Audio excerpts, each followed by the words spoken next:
En Jesús, Maranatá, esperanza de luz y libertad. En Jesús, Maranatá, revelamos el rostro de Dios. En tanto de los hombres perdidos, te ruego te haces Jesús. Seca las garantías de la muerte, en arreglos de eternidad. En Jesús, Maranatá, esperanza de luz y libertad.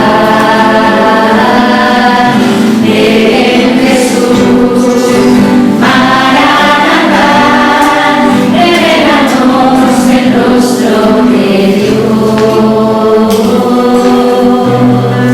En tantos conflictos, violencias y guerras, devuélvenos tú la paz. A quienes viven en la opresión, devuelve la libertad.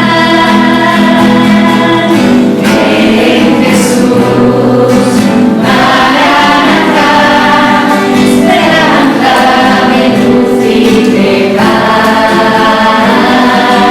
En Jesús, Maranatá, revelanos el rostro de Dios. En tanta injusticia y oscuridad, enséñanos tu humildad. Venga a nosotros tu reino, Señor, venga tu eternidad. En Jesús, Maranatá, esperanza de luz y de paz.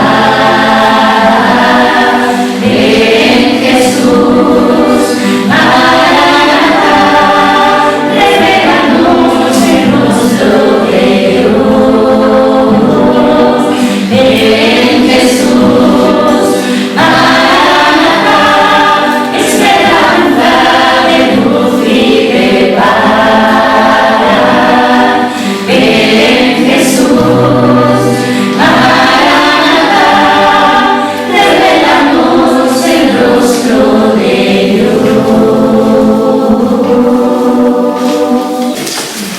Bueno, pues digo que vamos a tener esta primera reflexión ahora mismo sobre este Javis, que lógicamente en la víspera del comienzo del Adviento, como decía en la homilía, pues lo dedicamos exactamente a esto, ¿no?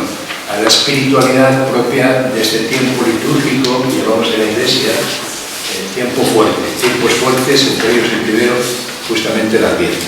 Bueno, todos tenemos presente que el significado fundamental de este tiempo de Adviento es la gran propuesta litúrgica de este tiempo a la comunidad cristiana, es renovar la espera.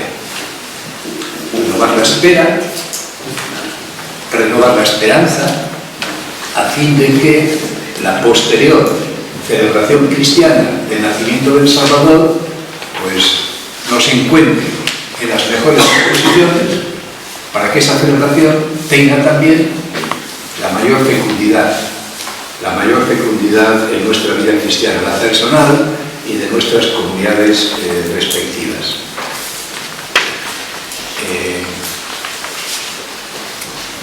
Hombre, el Mesías está volviendo permanentemente, ¿no?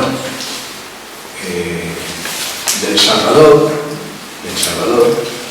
cabe pensar, a poco que reflexionemos al respecto, pues que es una presencia permanente, ¿no? Porque el Salvador no puede ser un personaje ya pasado, que solo está presente en el recuerdo. Es bastante congruente con el Salvador que siga vivo, que siga presente, que siga manifestándose, ¿no? la celebración de su nacimiento en la liturgia de la Iglesia es un modo importante de presencia, de reiteración de la presencia del Salvador en el mundo y en concreto en la Iglesia, ¿no? Hace falta entonces, como digo, que nosotros, los creyentes en Él, en orden a este especial encuentro con el Salvador en la liturgia de la Navidad, pues estemos en las debidas condiciones, ¿no? Y esta es la propuesta que todos los años nos hace el Adviento, de renovar la espera y la esperanza en el Señor que vuelve. Está volviendo permanentemente, pero de un modo especial, de un modo peculiar, en lo que es la celebración cristiana de su primer nacimiento. Bueno, para que el Mesías vuelva, o para que nosotros nos encontremos con Él en ese retorno peculiar que es la fiesta de la Navidad, pues son necesarias determinadas condiciones, ¿no? En las cuales consistirá en concreto justamente esta renovación de la espera, renovación de la esperanza. Primera condición, naturalmente, la convicción viva y profunda de que el Mesías es el viviente. El Mesías vive. Como estaba diciendo, no es un mero personaje del pasado que esté vivo, que esté presente en el recuerdo de sus discípulos. Él, el Mesías, es el viviente. Y como tal, el que vino una vez humanamente, históricamente, puede volver a través de la acción del Espíritu. A través de la acción del Espíritu y al propio Espíritu de cada creyente a la comunidad de fe. La fe viva, reanimada, vivificada en el Mesías como el viviente, es evidentemente el supuesto primero. Para que el Mesías vuelva, para que llegue a nosotros, debemos estar en la primera condición indispensable, que es saber que vive. Es el viviente, es el Señor, y por tanto, como tal viviente, puede hacerse presente en nuestra vida. Y segunda condición o segundo supuesto necesario, el deseo vivo de que efectivamente el Mesías vuelva. El deseo vivo de que en efecto el Mesías venga con su presencia, con su fuerza salvadora. Este deseo ferviente, el anhelo del Mesías, nace de la insatisfacción, nace de la tristeza, de cierta nostalgia espiritual, nace también ante el dolor por el déficit grave de paz y de justicia en nuestra vida o en el mundo, incluso dentro de la Iglesia. A lo que el Mesías viene es a ofrecer el impulso y el camino hacia la justicia y la paz. Lo que el Mesías trae es la reconciliación, el orden del perdón y la gratuidad amorosa de Dios. Y esta obra salvífica tiene sentido y va a tener utilidad, va a tener fecundidad en la aguda conciencia humana del límite, en la aguda conciencia humana del límite.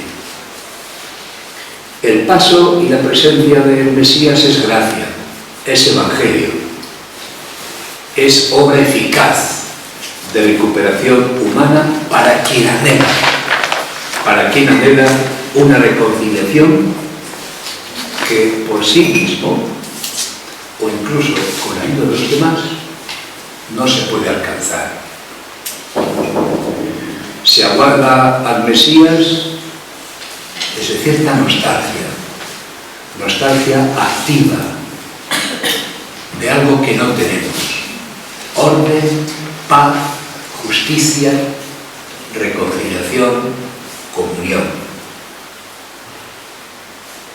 una nostalgia que no se resigna.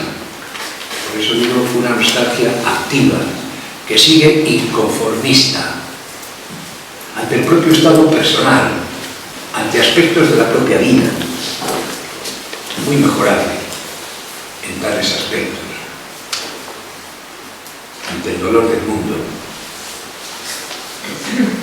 ante la insatisfacción por el contexto social en el cual vivimos, del que somos parte, al que pertenecemos. Yo creo que estos son los dos supuestos necesarios, objetivamente necesarios, para que en efecto la celebración litúrgica de la Iglesia de la Navidad podamos tener una experiencia nueva de la presencia del Mesías. Esto es, creo, renovar en nosotros y en las comunidades de fe, renovar la espera, afinar la espera, purificar la espera, bajo estas dos condiciones que me parecen objetivamente necesarias, ¿no? Y esto es, como digo, la gran propuesta anual del Adviento, ¿no? Afinar, renovar la espera en el Mesías, bajo estos dos supuestos que acabo de decir, ¿no? Y luego, pues en este camino de renovar la espera, tiene en la liturgia de la Iglesia una relevancia especial todo el Antiguo Testamento, ¿no? De modo especial los profetas, como vamos a ver enseguida. De tal modo que a este tiempo litúrgico del Adviento, tiempo cristiano, llega con especial intensidad la espera mesiánica de Israel. Yo creo que si en algún tiempo litúrgico de la Iglesia tiene especial protagonismo y especial eficacia el Antiguo Testamento, especial pertinencia el Antiguo Testamento, justamente es el Adviento. Así como, por ejemplo, Pascua es un tiempo intrínsecamente cristiano, es la novedad cristiana, el tiempo pascual. En cambio, creo que el tiempo del Adviento es donde mejor cabe y más fecundidad espiritual tiene justamente la fe de Israel y el Antiguo Testamento, ¿no? De hecho, podemos observar cómo en las figuras de la liturgia del Adviento de este tiempo hay una estrecha relación con lo que fue la espera judía del Mesías venidero. Por eso creo que es muy coherente que a este tiempo de renovación cristiana de nuestra espera del Mesías pongamos la mirada en lo que fue la espera de Israel del Mesías prometido. Al Adviento nos llega esto, la historia de esta espera. El Adviento nos invita a esperar con Israel, como Israel, a quien Israel esperaba. Se trata, en alguna medida, de revivir con la comunidad hebrea su esperanza mesiánica. ¿A quién esperaba el pueblo de la primera alianza? ¿Cómo lo esperaba? Y en el espejo de esa consideración podemos preguntarnos nosotros, que celebramos la venida ya ocurrida del Mesías, si estamos esperando bien. La fe de Israel, su esperanza mesiánica, nos puede ayudar a esperar bien al Mesías, que para nosotros ya ha venido, pero vuelve, o puede y debe volver. Ciertamente, la esperanza mesiánica de Israel, reflejada en el Antiguo Testamento, es fundamental para entender a Jesucristo. Esto no nos cansaremos de decirlo. Jesucristo es un judío y vive la fe de su pueblo, y no le entenderemos sin esa fe. Ese es el reproche que nos hacen, de manera seguramente un poco extrema, algunos pensadores judíos, ¿no? Dice: vosotros a Jesús le adoráis, pero no le entendéis. Nosotros los judíos no le adoramos, pero somos los que le entendemos. Ciertamente, No podemos entender a quien ha venido a dar plenitud a la ley y a los profetas si no conocemos un poquito la ley y los profetas y no le interpretamos así, como consumación, como segunda alianza de una primera cuyo protagonista fue Israel. Es verdad que Jesús en buena parte modifica y desborda la espera de su pueblo. Por eso al final no será comprendido y al final lo matarán. Es cierto. En buena parte desborda la esperanza mesiánica de Israel, pero solo en parte, solo en parte. Personalmente, él se vio a sí mismo y se entendió bajo las categorías mesiánicas de Israel. Y sus seguidores lo entendieron a sí mismo, partiendo de esos esquemas, de esas categorías, de esas figuras de la esperanza mesiánica de Israel. Aunque Jesús, con su increíble novedad, las desborde en cierta medida. Si en el Adviento, como decimos, el talante fundamental de la fe es la espera en Jesucristo, la espera mesiánica del Antiguo Testamento se convierte, como venimos diciendo, en una referencia importante que puede contribuir a configurar y depurar la espera cristiana del Señor, que viene de modo especial en la celebración cristiana de su primer nacimiento. En Israel, el mesianismo, la espera de un enviado último y definitivo de parte de Dios que traerá la salvación, esa espera del ungido de Yahvé, el Mesías.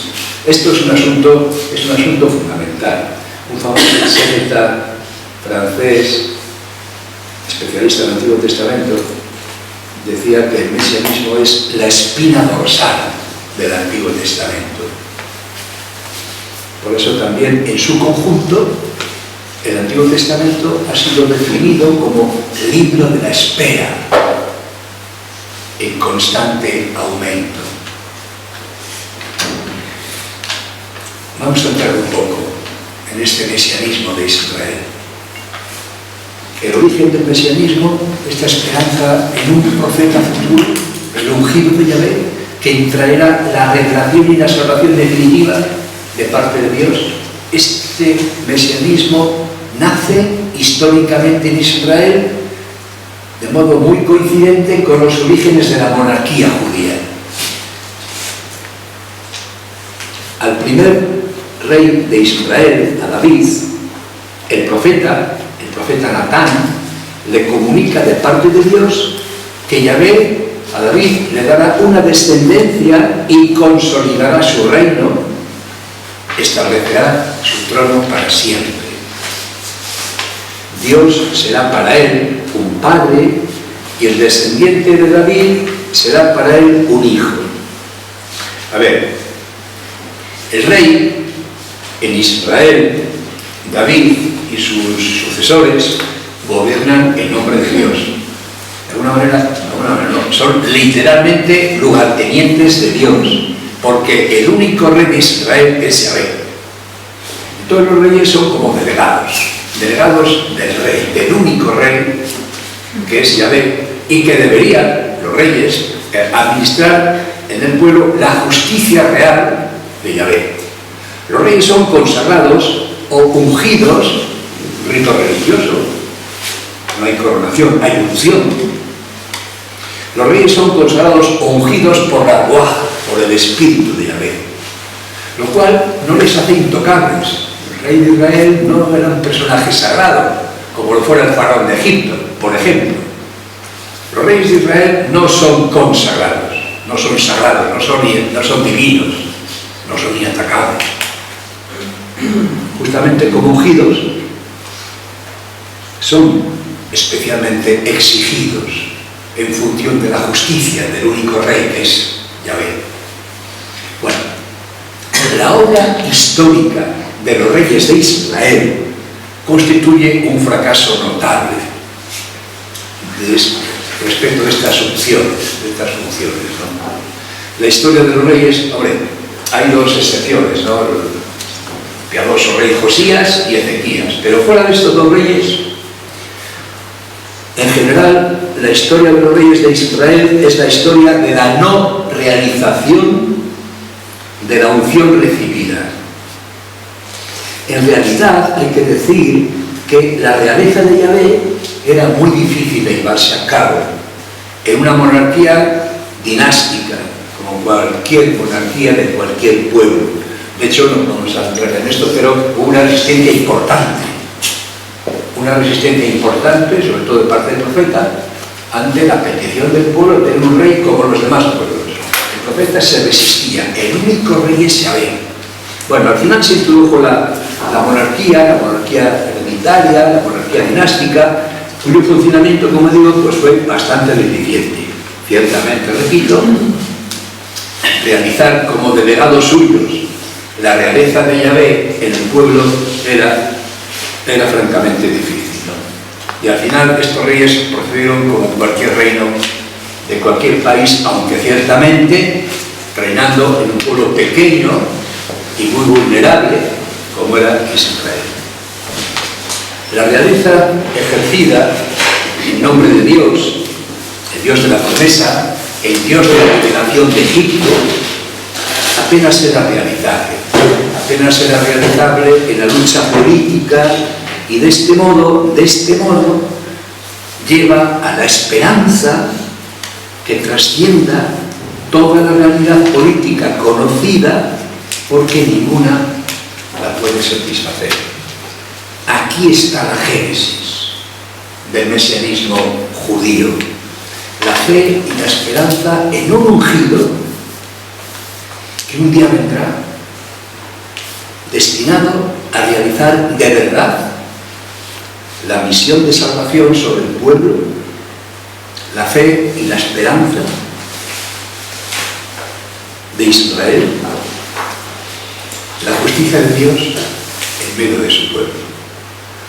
Cuando la monarquía israelita, débil y corrupta, sucumbe en 711, aplastado el reino del norte por Asiria, esta esperanza, la imagen de ese rey venidero, lejos de desaparecer, experimenta justamente una intensificación. Y así se perfila, vamos a ver ahora en algunos textos, la figura del Mesías Rey, el ungido que realice de manera impecable, enviado por Dios, su justicia en medio del pueblo. Bueno, vamos a ver un poco, vamos a comentar estos textos, tenéis el papel. Quería decir esto brevemente, ¿no? Dada la importancia de esta esperanza mesiánica en Israel, esa figura del que al venir adquirió distintas conformaciones. Nosotros vamos a leer algunos textos, a comentarlos, dentro de lo que se llama el mesianismo real, que es esto que he evocado. Pero bueno, es importante también que tengamos presente que la fe de Israel concibió al Mesías de otro modo. Por ejemplo, no como rey, sino como profeta. De esto aparecen signos en el Evangelio, ¿no? Como la Samaritana dice a Jesús, pero cuando venga el profeta, bueno, el Mesías profeta, luego el Mesías sacerdote. Esto al Nuevo Testamento pasó poco, a excepción de la carta de los Hebreos. Y luego tenemos la figura enigmática, muy enigmática, del siervo de Yahvé, en el segundo y el tercer Isaías. Bueno, esto lo dejamos aquí mencionado, tengamos presente que el mesianismo real, que es al que vamos a remitirnos un poco, pues no es la única figura, no es la única figuración que Israel durante siglos llegó a concebir a propósito del Mesías venidero, ¿no? Pero la más importante. Es la más importante y sobre todo es la mejor para comprender a Jesús. Cuando Jesús proclama el reino de Dios y la justicia del reino, sin muchas explicaciones, se está repitiendo ese trasfondo del mesianismo real de Israel. Ese reino es del rey de Israel, que es Yahvé. Por eso esta figura, esta configuración, ¿no?, del Mesías Rey es la que más nos aproxima, a Jesús, ¿no?, al Mesías que nosotros reconocemos en Jesús. Bueno, entonces, de los numerosos textos del Antiguo Testamento, de esa tradición, pues he recogido algunos, los más importantes, los más expresivos, que vamos a ir viendo y comentando, ¿de acuerdo?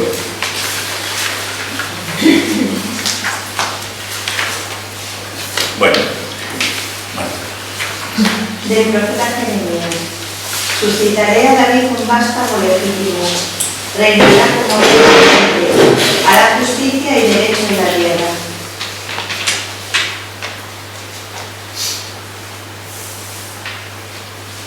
Sí. De Jeremías: lo llamarán con este nombre, el Señor nuestra justicia. Del profeta Isaías: será el árbitro de las naciones, el juez de pueblos numerosos.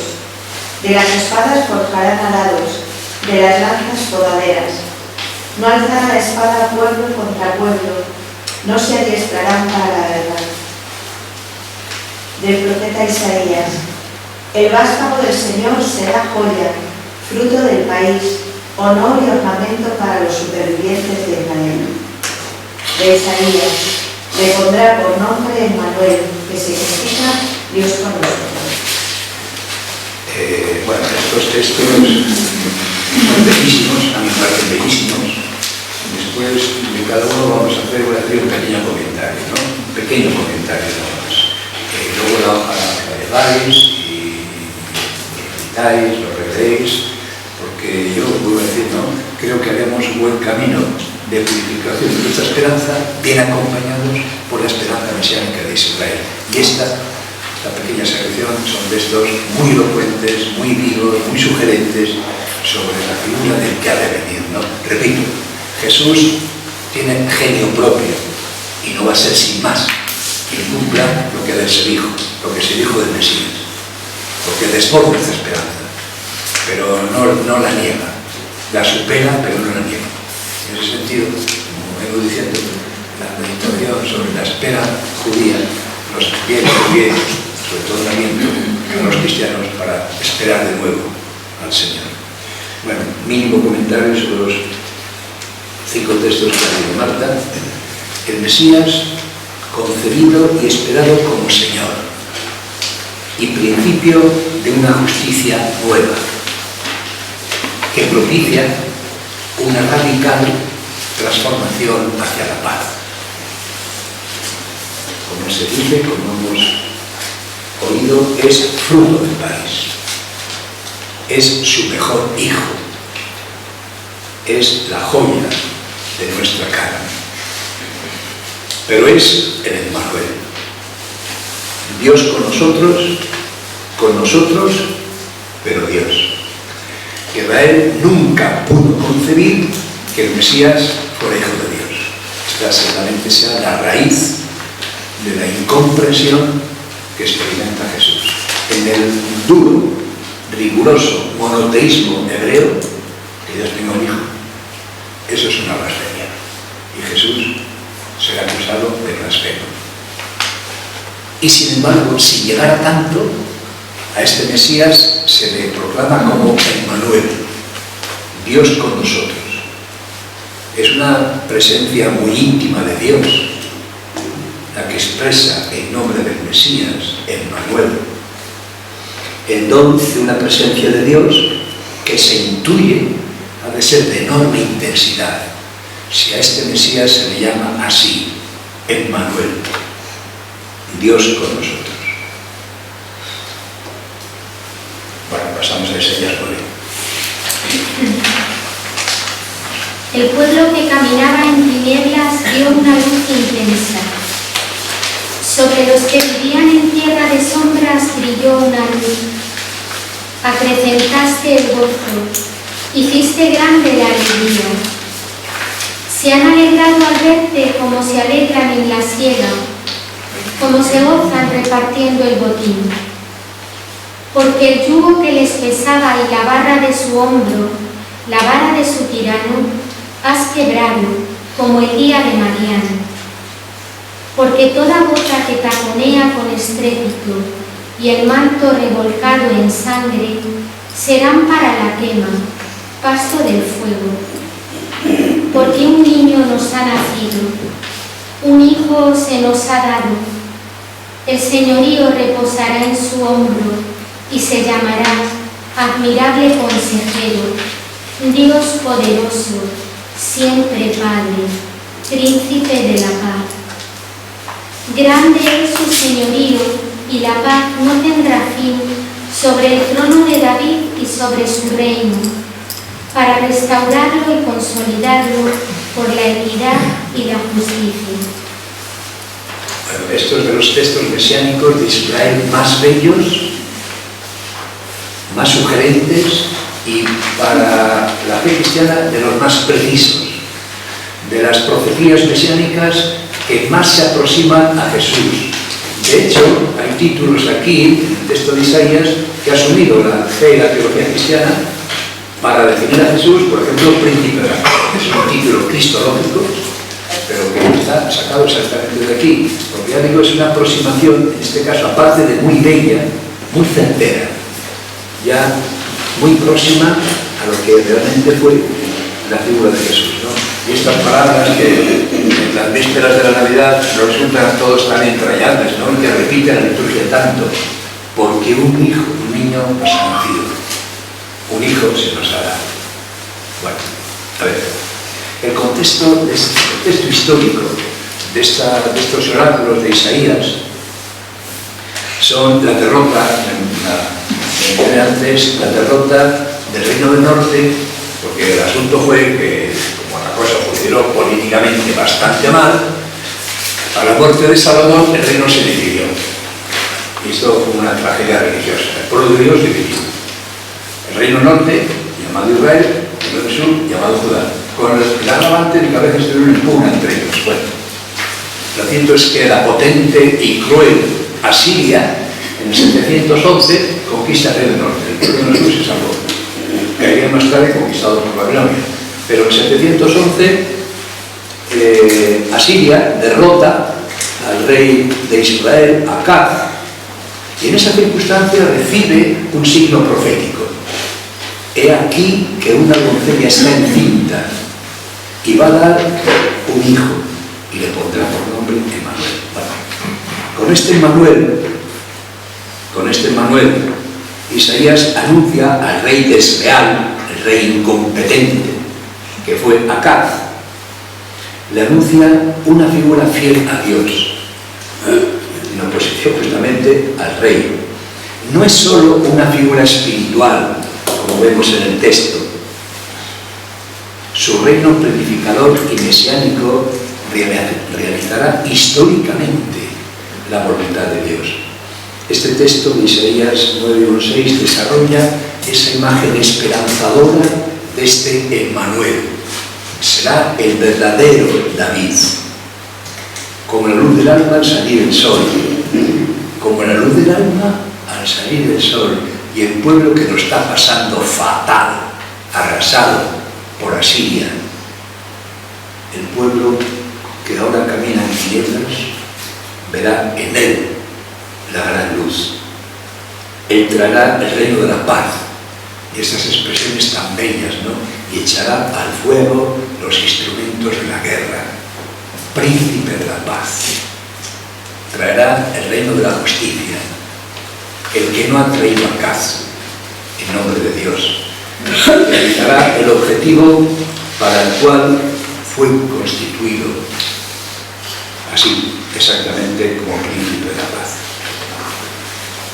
Bueno, pasamos a Isaías 11. Sobre él se posará el Espíritu del Señor, Espíritu de prudencia y sabiduría, Espíritu de consejo y valentía, Espíritu de ciencia y temor del Señor. No juzgará por apariencias ni sentenciará de oídas. Defenderá con justicia a los desamparados. Con equidad dará sentencia al pobre. Herirá al violento con el látigo de su boca. Con el soplo de sus labios matará al impío. Será la justicia ceñidor de sus lomos, la fidelidad ceñidor de su cintura.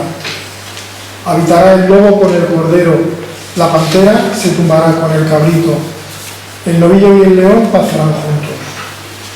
Un muchacho pequeño los pastoreará. La vaca pastará con el oso, sus crías se tumbarán juntas.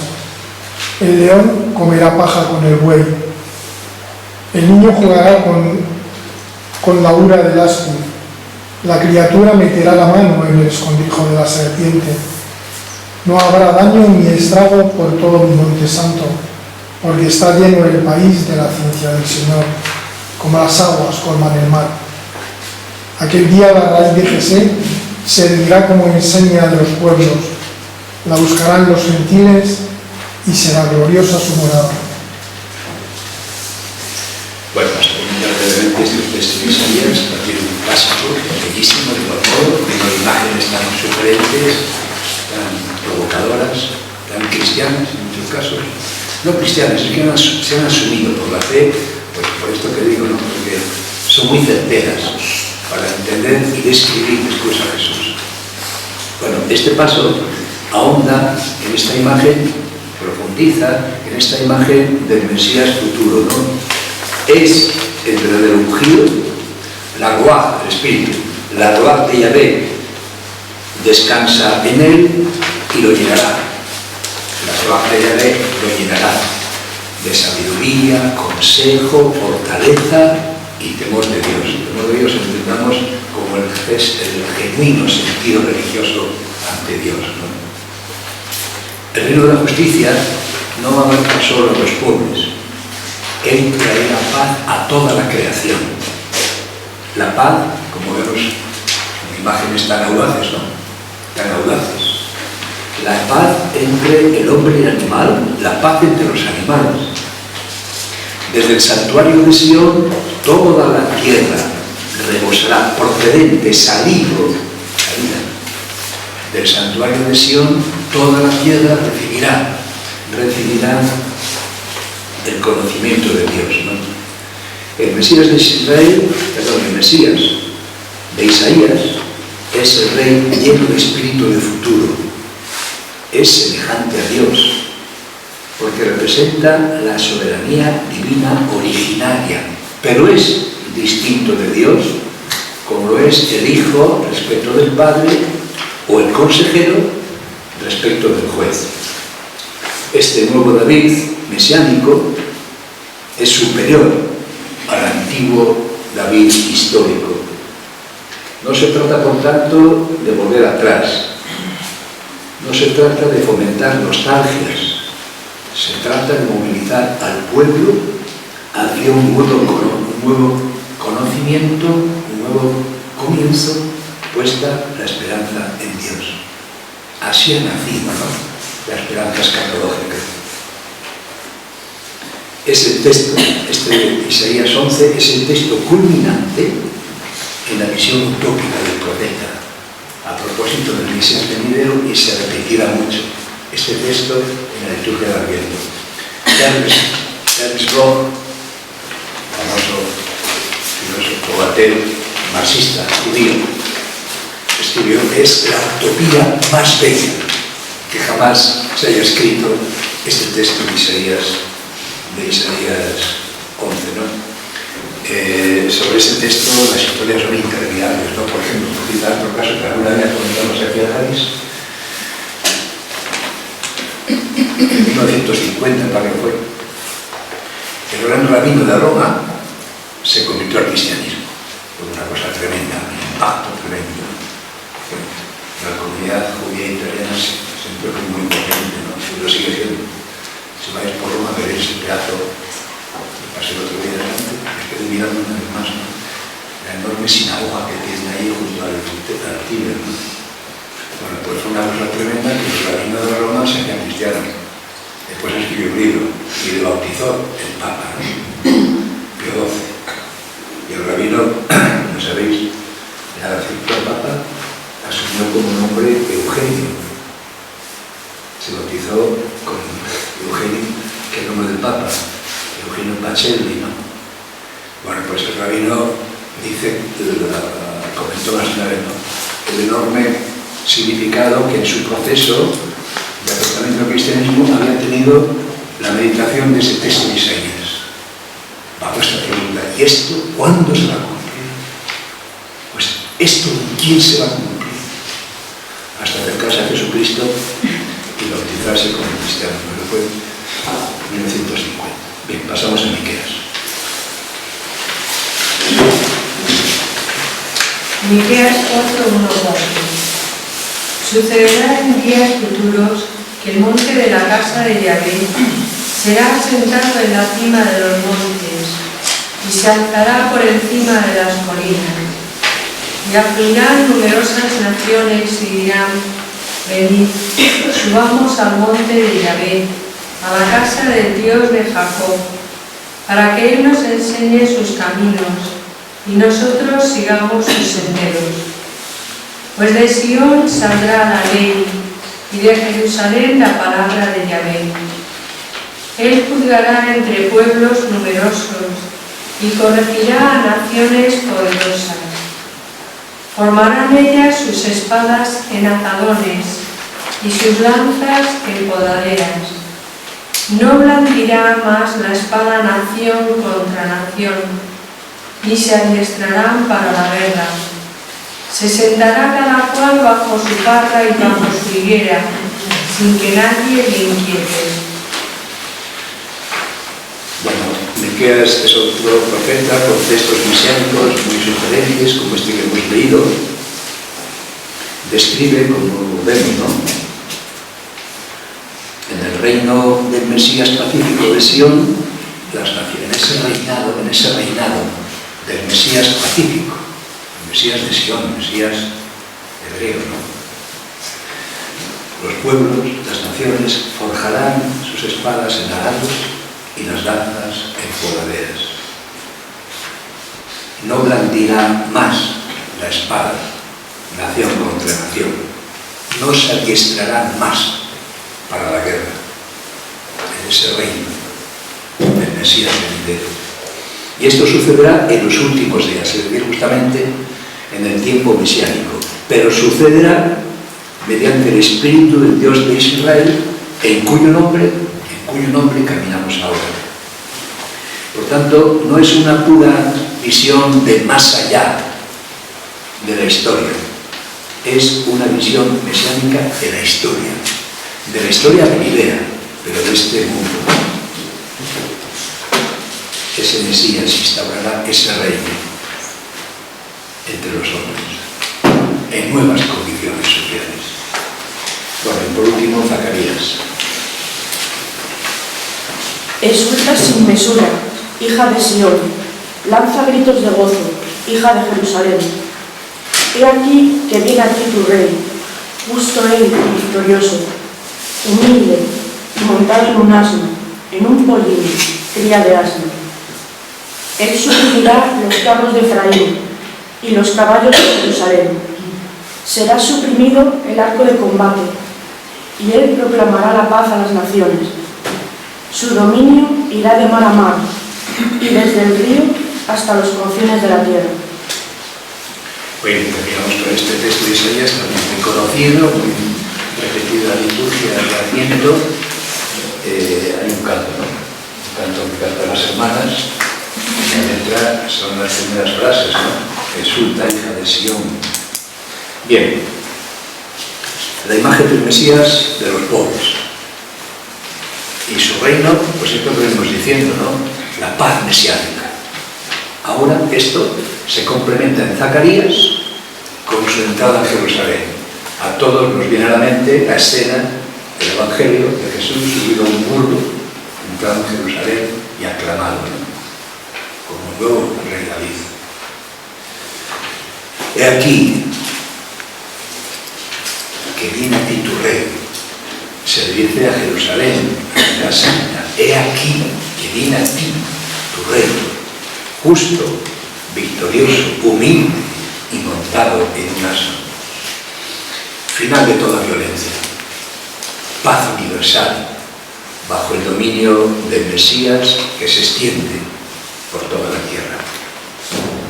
Bueno, repito, llevaos la hoja, aquí hay más copias, más.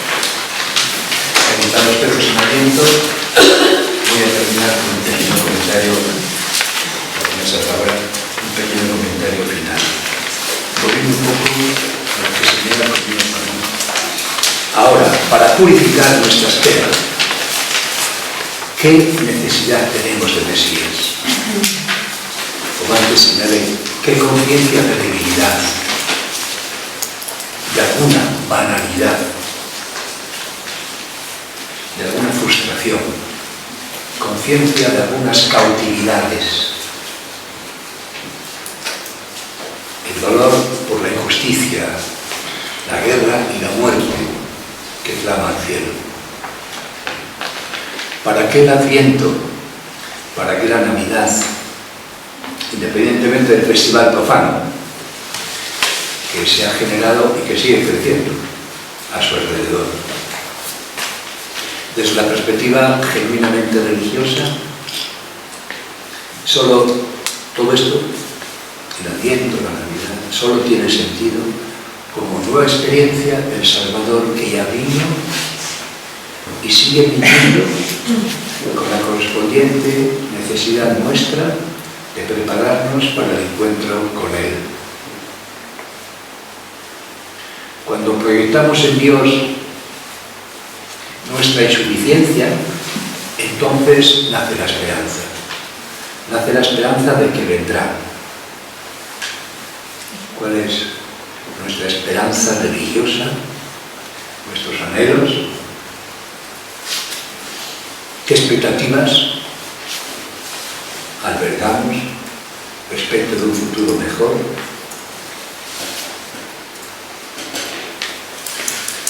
Jesús realizó un mesianismo propio. Dejó a un lado el aspecto claramente político del mesianismo real, pero no los contenidos internos de realización de la concordia, la justicia, la atención a los pobres, a los desvalidos, al huérfano, a la viuda, la acogida a los pecadores.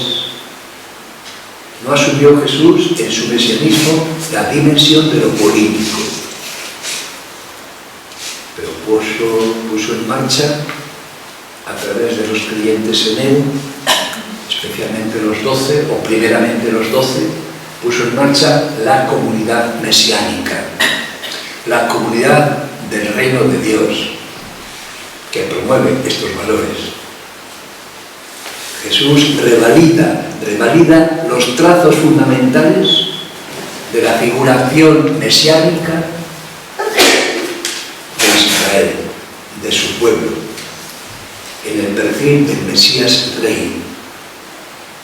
De este modo, como decíamos, la esperanza mesiánica del Antiguo Testamento y sus contenidos internos, que dejan trazados ahí los profetas, permanecen como referencia viva para la espera cristiana del nuevo paso del Mesías.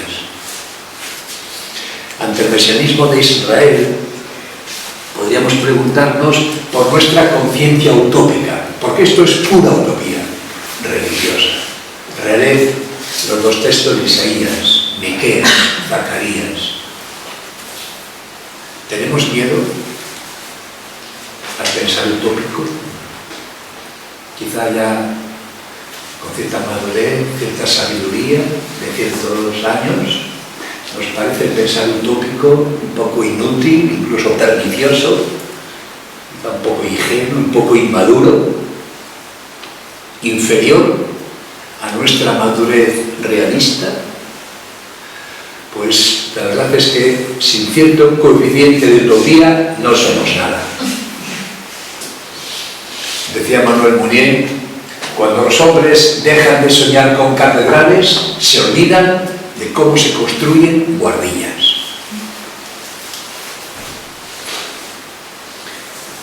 Es válida la estampa de María, embarazada, acariciando el sueño jubiloso de su pueblo que palpita en su vientre. También cantamos una canción que a mí me gusta mucho, que es muy popular, ¿no? La Virgen sueña caminos, sueña caminos. Está a la espera. Nosotros, ¿qué caminos soñamos? María está parada, acaricia su vientre y sueña. Por María pasado. Los textos de los profetas de Israel. Nosotros tenemos al Señor en la Eucaristía, en la comunión. No soñamos con el Señor como sueña Caminos María, tocándose el vientre. El Adviento nos pregunta, ¿te gusta soñar? María sueña con la mano en su seno, sueña con Dios dentro, gestante. Cuando la historia, los creyentes, conciben y gestan a Dios, es posible soñar. ¿Cómo no soñar en Adviento? Tiempo de buena esperanza, tiempo de promesas, tiempo de un embarazo de Dios en nosotros. El Mesías ya vino, pero viste el estado de cosas de Lorca. A nosotros nos toca desear que vuelva y renovar con él los sueños del mesianismo del Hijo